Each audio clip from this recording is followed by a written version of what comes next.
So let's talk about some fun stuff. Let's talk about some sample libraries. Woo! This is the good stuff. I get riled up about this. One of the things I get asked most often and that I see asked by entry-level composers is, what software should I get? And this is a really challenging question because oftentimes what this comes down to is taste and preference. What do you prefer? What are you looking for in your sounds? What do you need it for?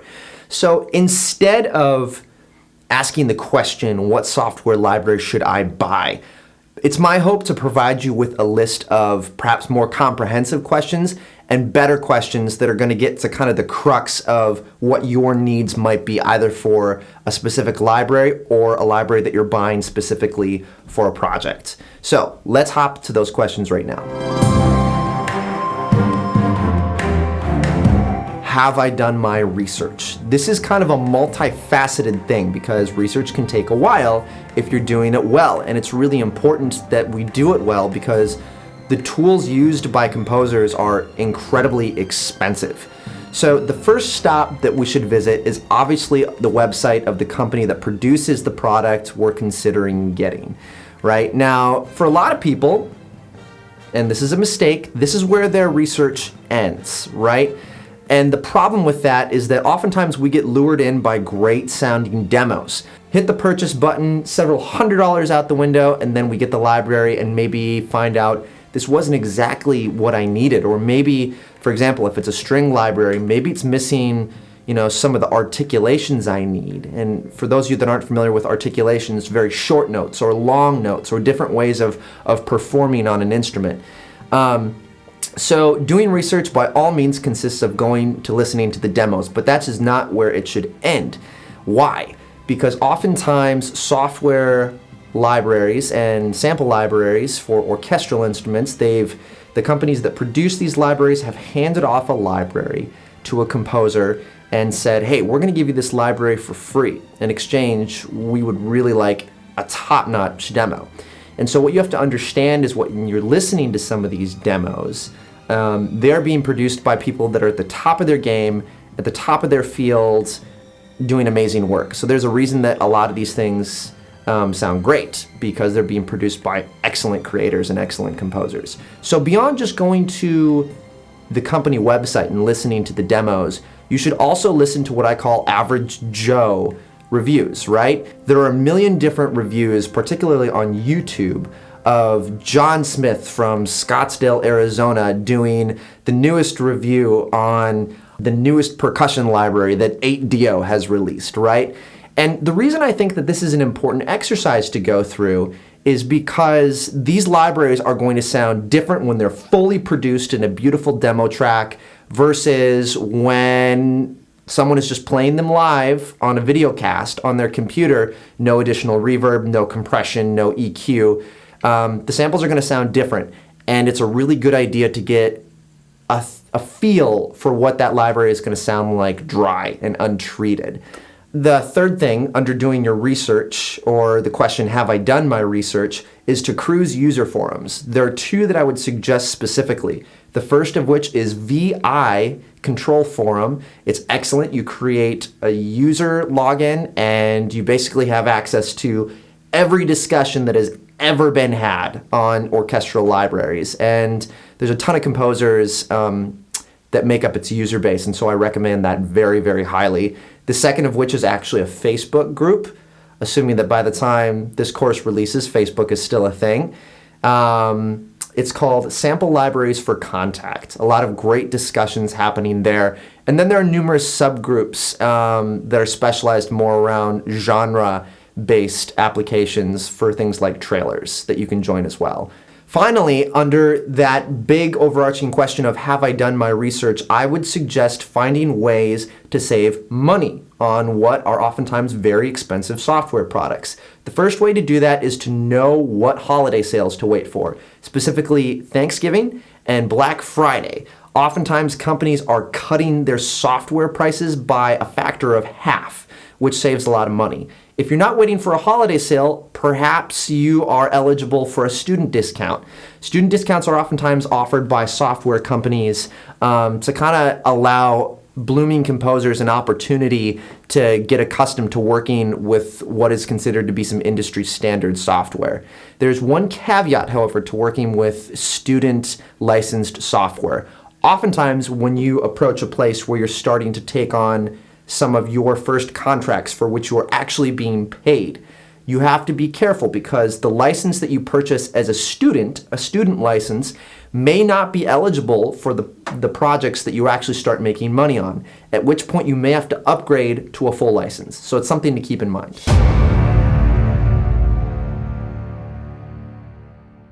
So when you're confident that you've done all of your research, start asking the question of, what do I need this software for? The reason this is such an important question is because you can get yourself into trouble in one of two ways. Either you can end up purchasing a product that is way overkill for what you actually need, and you may spend far more money than what you need. You know, maybe you need just taiko drums and you purchase a whole library of orchestral percussion. And while that might be useful, perhaps you're spending more money than you necessarily need to. On the other side of the spectrum, maybe you're not purchasing enough. Perhaps you're in need of a new brass library, and you really need something that's going to be your base brass library that you're leaning on often. You need trumpets, you need bones, you need horns, you need the whole 9 yards. But maybe you're purchasing a library that lacks some articulations. Maybe there aren't enough types of performances recorded in the library. So the important thing is to specify what it is you need your library for. As an example to this, I almost got into a bit of trouble by actually purchasing more than what I needed to for a project. I was working on a commercial project this last month, and what we had to do was create orchestral mock-up for Vivaldi's Winter. And for those of you that don't know that piece, it's very fast. It's played almost feverishly by the performers.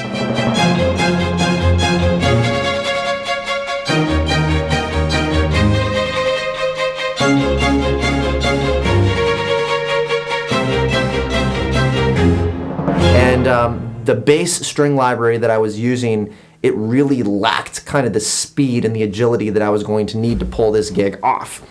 So I started doing my research and I was thinking, oh my goodness, I'm actually going to have to buy a whole new string library to accommodate this mock-up. And I was thinking, oh man, something to the tune of $1,000, that's a lot of money.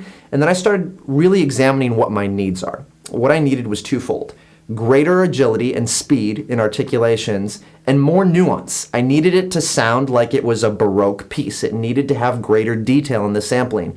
So what I was able to do is buy a product from Orchestral tools called Berlin First Chairs, which I then layered on top of my bass string library. And that provided all the agility that I needed, it provided the nuance that I needed, and it cost me about a third of what I would have had to have spent if I'd bought a whole new string library. So let's hop over to the computer here real quick, and I'll give you an in-depth example of what it is I'm talking about for this particular project I took on. So here we are in our Logic Pro session, and regardless of whether you're using Pro Tools or Cubase or Reaper, it doesn't matter. These concepts are going to carry over into whatever your workflow happens to be for your software. So for this session, again, we're working with Vivaldi's Winter from the Four Seasons. It's the session I had opened and started for that commercial spot that I'd been working on. And we kind of have two primary string regions in two different colors here. This one up top in this light yellowish orange is solo string passages. And this section down here, which is MIDI regions in this sort of dark orange, these are sort of large ensemble string passages. So just to reacquaint ourselves with the piece, let's take a listen to the whole thing playing all together.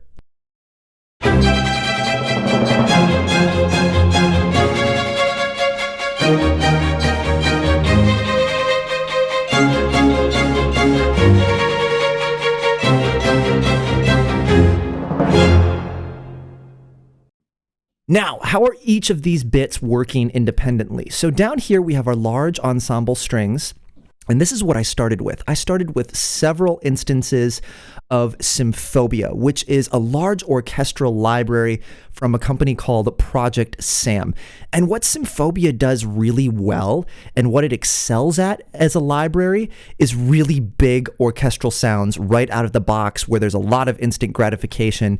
Television composers love this library because they get results when they're on really tight deadlines. Let's just give you a little taste of what this sounds like.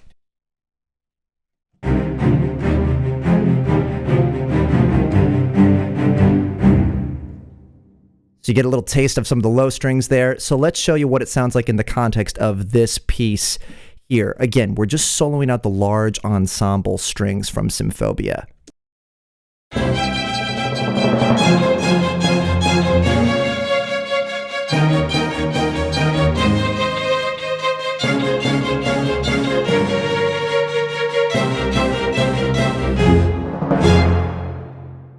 And what you notice immediately is they don't do well with these really fast, agile passages. The rhythms are kind of helter-skelter and all over the map, but it does what it's intended to do as a library. It's got the grandiosity and the scale and the scope and the size, but it lacks the nuance. So I was kind of in a corner. I had a deadline to hit and I had to figure out how to do it. So what I did, instead of buying a whole brand new string library, which again, as I said in the previous portion of this lesson, cha-ching, it's really expensive to do something like that. So I purchased a library called Berlin First Chairs from Orchestral Tools. And now what this library really excels as is a solo string library. So whereas in Symphobia we'd have every first violin playing together, every violist playing together, this is just one player at a time.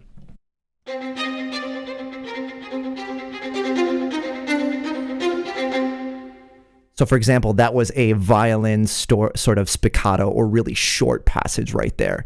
So in context, let's show you what this sounded like when we started layering some of these Berlin First Chair patches with some of the Symphobia patches to kind of make up for some of the nuance that the large ensemble patches were missing.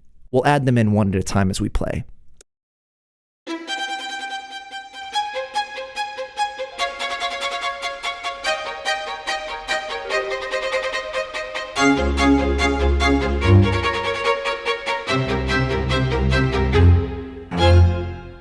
So now to counterbalance that nuance with the size and the scope of Symphobia. All together now, one more time.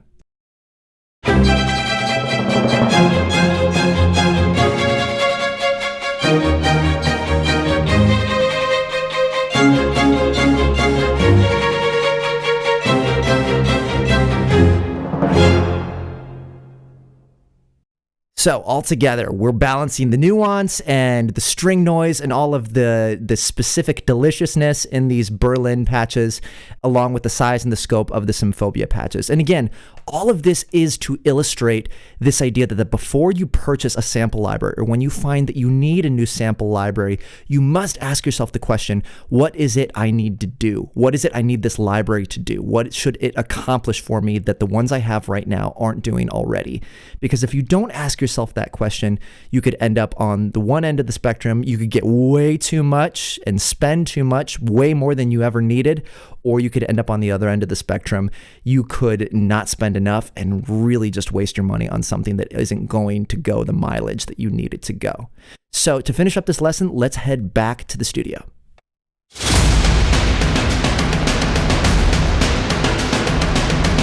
So finally, this is the question that probably is at the top of the list, but it's something we all need to consider, which is the question, how much do I have to spend? We need to be very discerning when examining these different options that we have in terms of products.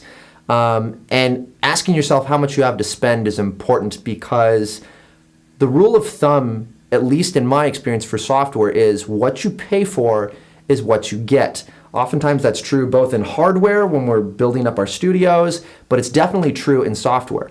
More often than not, a $1,000 library will sound like a $1,000 library, and a $50 library is going to sound like a $50 library. Now, that's not always true. There are plenty of, $100 and below libraries that are on my template that I use every day. But I think it's important to ask yourself how much you have to spend to really get what you need without breaking the bank entirely. What I would suggest you do is hustle on over to the supplementary course materials and take a look at the sample guide. While I'm not going to recommend any specific software in particular, you're going to see plenty of what I'm using when we start doing some of our anatomy and reverse engineering of some tracks. But there is a list there of what I consider to be industry standard samples. And while there are some really, really good independent developers that aren't listed, it'll give you a really good place to know where to begin when you start doing some of your sample research.